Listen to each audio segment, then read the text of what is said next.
Bien, donc bonjour à tous et à toutes. Je m'appelle Indril, je suis professeure à l'Université de Lorraine.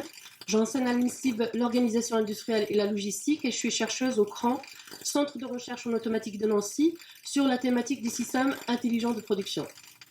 Alors, on va faire cette présentation à deux voix avec mon collègue Oscar Gamez, qui est ingénieur de recherche au CRAN. Donc, Oscar, il a un profil assez particulier, c'est qu'il est de formation et d'expérience architecte et qui s'est intéressé depuis maintenant quelques années dans le cadre de sa thèse et les travaux qu'il fait avec nous sur le continuum numérique, aller de l'objet 3D jusqu'à la fabrication finalement de cet objet. Alors, je vais commencer par planter le décor, expliquer un petit peu rapidement le contexte qui nous ont amenés à que ce soit au niveau enseignement, recherche ou transfert, à s'intéresser au BIM et les deux orientations qu'on a sur le campus Bois. Et je laisserai après Oscar présenter un petit peu ses travaux actuels dans le cadre d'un projet avec un cabinet d'architectes. Donc, il va vous présenter un petit peu ce qu'il fait actuellement.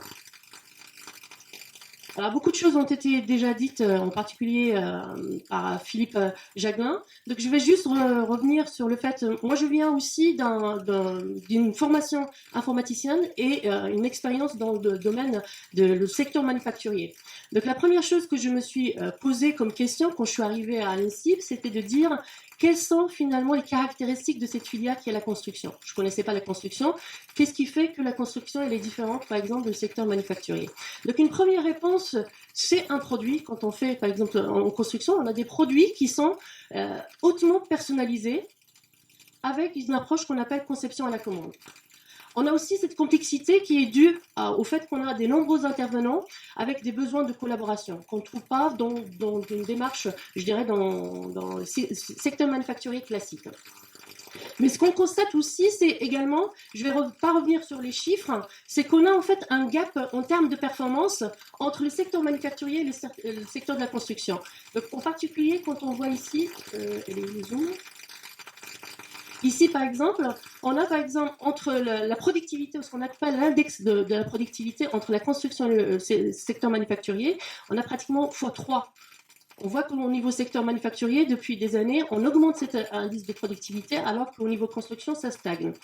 Deux, je dirais, leviers qui ont été identifiés, qui expliquent finalement ce gap. Un premier levier qui est dû à l'automatisation. Un tiers pour l'automatisation. Le deuxième levier, c'est tout ce qui est approche lean, ce qu'on appelle l'excellence opérationnelle. Alors, bien sûr, les freins d'automatisation dans la construction, on peut le comprendre. Quand on ne fait pas, par exemple, beaucoup de tâches répétitives, quand on ne fait pas des produits standardisés, investir sur des machines automatisées, ça peut coûter cher et c'est peut-être pas utile. Mais par contre, là où ce qui m'a frappé, c'est plutôt les approches qu'on appelle lean, qui est finalement il n'y a pas d'investissement. Le seul investissement, c'est sur le capital humain, sur la formation. Pourquoi finalement on n'a pas ces approches dans le domaine de la construction? Donc, et là, souvent ce que je dis, c'est que ça s'apparente au bon sens paysan, en fait, quand on fait du lean. Donc, je ne vais pas rentrer dans le détail, mais globalement, ce qu'on voit, c'est qu'on a des modes de pensée qui sont différents entre le système manufacturier et le domaine de la construction.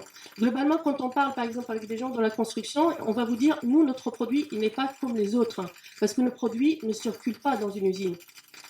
On n'a pas de flux, on n'a pas tous ces éléments-là. Et on verra que par la suite, c'est des choses, il faut juste voir les choses différemment. Alors, rapidement, on arrive aujourd'hui, j'ai présenté le premier constat. Le deuxième constat, c'est qu'on a quand même des nouvelles tendances, et en particulier dans la filière bois, c'est qu'on a aujourd'hui beaucoup tout ce qui est préfabrication ou la personnalisation de masse, qui va nous permettre finalement d'aller vers cette automatisation ou la robotisation. Donc la personnalisation de masse, maintenant même des grands groupes, travaillent sur ce concept-là, c'est standardiser les façons de fabriquer et faire croire au client qu'il a un produit qui est personnalisé. Donc c'est ça la personnalisation de masse. Alors on a aussi, et ça Philippe il a bien présenté, on a l'arrivée des nouvelles technologies d'information et des communications, en particulier avec l'avènement, vous avez tous entendu parler de l'industrie 4.0. Aujourd'hui, on parle de la construction 4.0 ou le bâtiment 4.0. Donc, C'est pour ça, en fait, j'ai bien apprécié le mot utilisé par Philippe, on parle du numérique. Au-delà du BIM, on a beaucoup de choses autour du digital et du numérique, et en particulier tout ce qui est finalement ce qu'on appelle la gestion des masses de données, la réalité augmentée, etc. Et ce qui m'intéresse, moi qui est passionné par l'organisation industrielle et gestion de production, c'est qu'on commence à voir tout ce qui est logistique avancée, tout ce qui est planification intégrée, parce qu'on commence à se dire c'est un produit comme un autre, et il faut le planifier. Et ça, c'est intéressant. La deuxième chose qui nous a intéressé, c'est qu'on commence à voir l'arrivée de deux paradigmes ou concepts.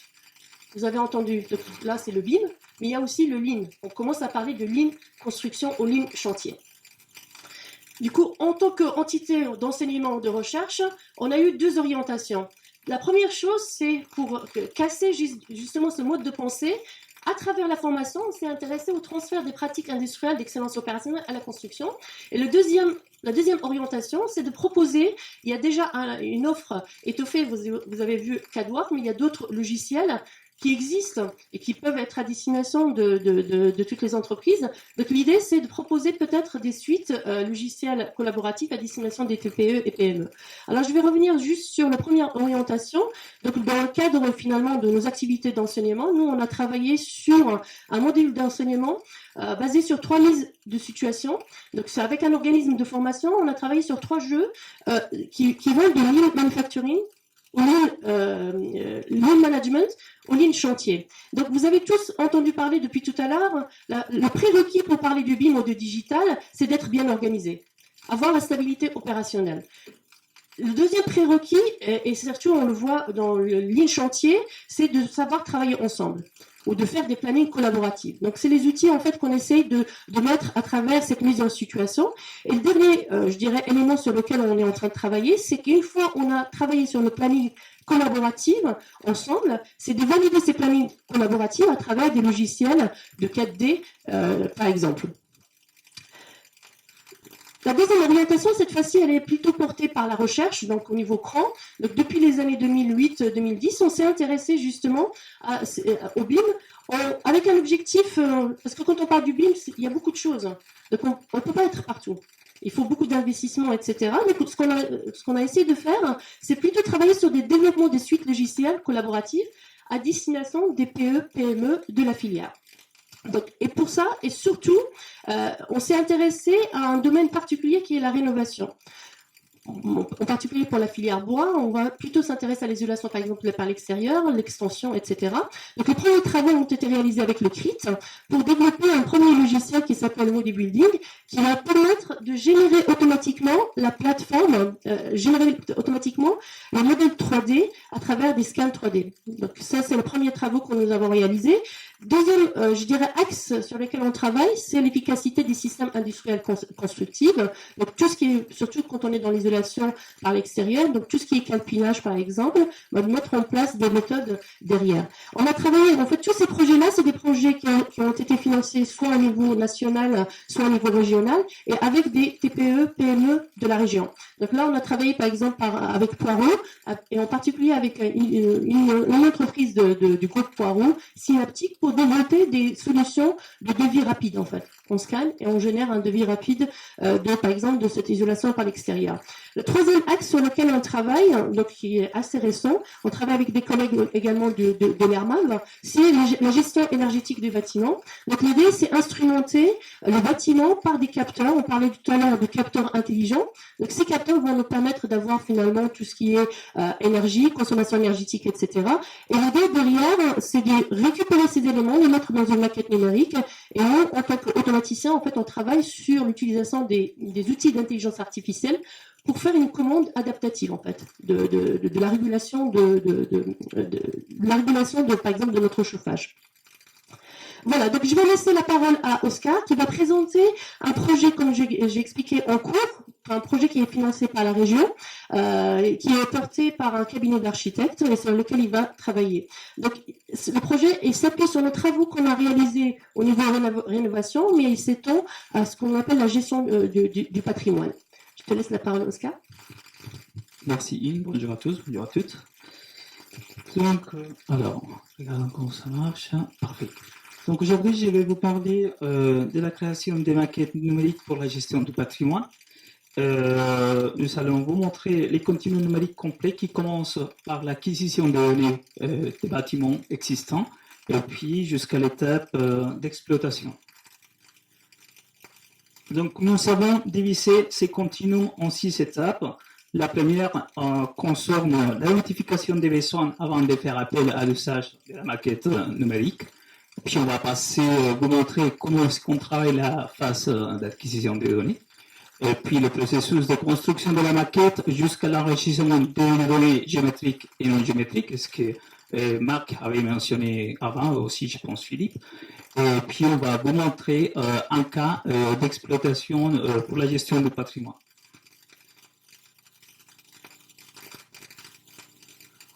Donc, pour cette première partie, nous avons identifié les besoins concernant l'usage de la maquette numérique et quels sont les acteurs qui vont s'en servir de la maquette. Aussi, on va essayer de repérer, de trouver les informations existantes tels que les documents, voilà, la documentation en 2D, les documents techniques et si jamais il existe des plans CO de bâtiments déjà construits. Après, on va faire une analyse de la norme, on va étudier sa complexité architecturale et on va voir comment il fonctionne. C'est pas seulement son fonctionnement logistique, mais son fonctionnement physique. Et puis, on va essayer aussi d'identifier quels sont les endroits morphologiquement plus difficiles pour faire les relèves du bâtiment. Aussi, voilà, afin de pouvoir accéder à ces endroits pour faire la numérisation. Avec ces informations, on va élaborer un plan de travail qui consiste à trouver le bon positionnement de ces stations de numérisation, estimer le temps d'acquisition nécessaire, mais aussi, et un peu plus important, de définir le niveau de développement de la maquette. Ça veut dire se concentrer à déterminer la qualité et la quantité des informations que j'ai utilisées pour faire la gestion de mon bâtiment. Est-ce qu'il n'y a pas toujours le même cas? Si c'est que pour faire de la maintenance, donc je vais avoir une approche orientée pour la maintenance, mais si c'est pour les longs cycles de vie, bah, maintenant, je vais avoir besoin des informations beaucoup plus précises. Donc, je vais intégrer la partie installation mécanique, plomberie, électricité, etc. Donc, en phase de numérisation, nous avons déjà fait un travail préalable par rapport à la logistique mes séances de numérisation. Donc, je vais essayer de trouver le bon positionnement pour mes stations. Ce cas-ci, c'est un cas de numérisation que nous avons fait en partenariat avec le CRIT et pour un collège à Vanier. Donc, voilà, de bon positionnement de ces stations, ça va créer un bon raccordement des différents nuages de points parce que ce sont des nuages de points individuels. Et puis, ça va influencer directement les niveaux de précision sur la maquette numérique. Ces nuages de points, une fois ils ont été récupérés, nécessitent d'un décalage, d'un assemblage qui permettra d'avoir un aperçu du bâtiment que je suis en train de numériser. Ici, nous trouvons le bâtiment numéro 6 de l'école parce que nous sommes en train aussi de numériser certaines parties de l'école pour créer la maquette numérique et puis pour faire l'exploitation des données. Donc, passons directement aux outils que l'écran a mis en place pour faire la construction de maquettes numériques. Comme Inde elle a parlé tout à l'heure, nous avons travaillé sur un logiciel qui s'appelle Mobility. Ce logiciel il permet de traiter une maquette numérique et de récupérer de façon automatique les contours de la maquette. Cette année, nous avons aussi développé une solution qui s'appelle Contour Builder, qui est construit sur Rhinoceros. C'est un algorithme qui permet d'optimiser la sortie des données. Donc, dans un premier temps, le logiciel, après quelques réglages, va nous permettre de retrouver les contours du bâtiment. Donc, ces bâtiments-ci, c'est les bâtiments qui vous avez trouvés à l'entrée de l'école, hein, c'est le bâtiment de la conciergerie. Et ici, nous allons travailler sur l'enveloppe. Donc, ça veut dire, voilà, les murs d'enveloppe, les murs rideaux, les portes et les fenêtres. Après qu'on a fait les calculs, Et puis quand on a fait l'optimisation, nous avons comme sortie un ensemble des contours en 3D. Ce sont des contours filaires qui nous permettront après de positionner un peu comme ils font chez CADWalk, voilà, de positionner dessus les différents composants du bâtiment. Donc on continue ici avec les cas à la maquette. Donc ces contours que je viens de vous montrer, ils sont exploitables dans n'importe quel logiciel BIM, hein, que ce soit Revit, ArchiCAD, aussi Alpine, on peut les récupérer. Donc cette fois-ci, on a fait la modélisation directement sur Revit, avec les informations que l'on disposait. Et puis, on a essayé de voir aussi sa compatibilité avec d'autres logiciels, avec les visionneuses les plus populaires. Donc, après, voilà, en plus, il a fallu faire attention, on va dire, à la partie interopérabilité pour qu'elle soit conforme avec les standards IFC. Donc, une fois qu'on a fait les séances d'export, on a trouvé qu'on n'a pas perdu d'informations. Ici, on a importé les fichiers sur Archicad, on n'a pas perdu d'informations géométriques. Et puis, on a essayé de répéter l'exercice avec les visionneuses. Donc ici, c'est avec Tekla BIMsite, ici, c'est avec BIMvision. On a aussi essayé avec Solidi. Et puis, on s'aperçoit, voilà, qu'il existe un bon partage. Ceci surtout dans les cas où les partenaires qui participeront dans son démarche de gestion du patrimoine n'auront pas la possibilité d'avoir un logiciel natif BIM, ils pourront accéder directement aux informations qui sont stockées, comme voilà, les intervenants précédents vous ont montré. Donc, jusqu'à présent, voilà, nous savons un peu la démarche pour passer du réel au virtuel. Donc, à ce stade-là, nous avons juste une maquette basique qui représente nos bâtiments. Et puis, on va parler de l'enrichissement de cette maquette. Donc, déjà, l'enrichissement de la maquette concerne des données géométriques et des données non géométriques. De la partie du côté géométrique, donc nous avons les détails qui concernent la valeur esthétique, la valeur morphologique de nos bâtiments. Donc, notamment, voilà, par exemple, dans ces cas-ci, voilà, il y a les corniches, il y a ma porte, ma fenêtre et tout. Il y a des informations qui sont beaucoup plus importantes, qui sont les informations non géométriques. Donc, ceci, oui, me permet de me faire une idée des éléments que je vais traiter au long du cycle de vie de mon bâtiment. Mais du côté non géométrique, j'aurai des informations relatives aux qualités, à la performance des composants de bâtiment, que ce soit les pièces, que ce soit les murs, que ce soit les fenêtres, que ce soit les installations techniques. Donc, je reviens ici sur l'exemple d'une fenêtre. C'est ça une chose qu'on a déjà vu tout à l'heure. Donc, j'ai des informations, mais par exemple, ici, je peux avoir accès à l'index de transmission thermale de ma fenêtre, l'index de transmission phénique. Je peux voir dans quelle date j'ai acheté ma fenêtre. Donc, je peux déjà me faire une idée de son cycle de vie, de son coût d'acquisition, c'était qui le fabricant, quand il a été produite. Et puis voilà, on tombe un peu sur la notion de traçabilité de l'élément. Et si jamais ça existe, les données pour repérer le fabricant de la maquette. Donc, jusqu'ici, nous avons déjà commencé, si on peut le dire, à avoir une exploitation des données qui sont associées à la maquette numérique.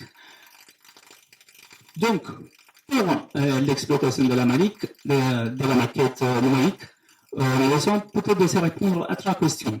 Pourquoi j'ai fait la maquette numérique? Pour qui elle va être faite? Et comment je peux l'exploiter? Donc, pourquoi? C'est déjà pour gérer les cycles de vie des bâtiments dans des activités de maintenance, de rénovation, de réhabilitation et de réaménagement avec toutes les complexités qui sont dedans. Donc, cela permettra aux entreprises, aussi aux gestionnaires de patrimoine, d'anticiper les activités qui seront dans les cours moyen et long terme, et aussi prévoir un peu la portée de ces travaux, de pouvoir anticiper la taille des interventions qui seront nécessaires. Et puis, par rapport à la question pour qui, en premier, nous avons les gestionnaires de patrimoine parce que ce sont eux qui sont chargés de faire les suivis d'opérations au long de la vie de son patrimoine, qui sont chargés d'élaborer des plans de travail, de faire des projections budgétaires et aussi, des fois, de gérer plusieurs sites à la fois, ce qui est le cas de l'INSTIC.